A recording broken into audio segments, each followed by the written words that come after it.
বিপদে ফেলে দিয়ে শুধুমাত্র ভাঙচুর করা। আমি জানি সিপিএম আর বিজেপি ভাঙচুরটা করেছে আরজি করে গিয়ে, নাটক করেও যখন শেষ হয়নি।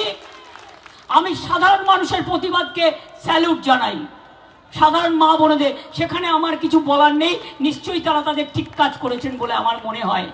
কিন্তু বলুন তো, রাত্রি 1টার সময় 12টার পরে সিপিএম এর ডিওয়াইএফ এর ফ্ল্যাগ নিয়ে ভিডিওতে দেখা যাচ্ছে ডিওয়াইএফ এর ফ্ল্যাগ, আর বিজেপি নিয়েছে ন্যাশনাল ফ্ল্যাগ।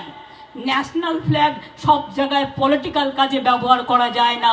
ন্যাশনাল ফ্ল্যাগের কোড আছে, ন্যাশনাল ফ্ল্যাগকে মিসইউজ করেছে, পানিশমেন্ট হওয়া উচিত, এটা একটা ক্রিমিনাল অফেন্স।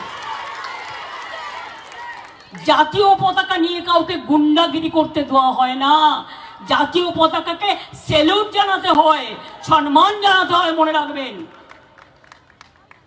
মণিপুরে বিজেপি কটা টিম পাঠিয়েছিলেন, সিপিএম কটা টিম পাঠিয়েছিলেন, হাতরাসে কজনকে পাঠিয়েছিলেন, উন্নয়তে কাকে পাঠিয়েছিলেন, দিল্লিতে যখন এনআরসির নামে গাদা গাদা লোক খুন হয়ে গেল কটা টিম পাঠিয়েছিলেন।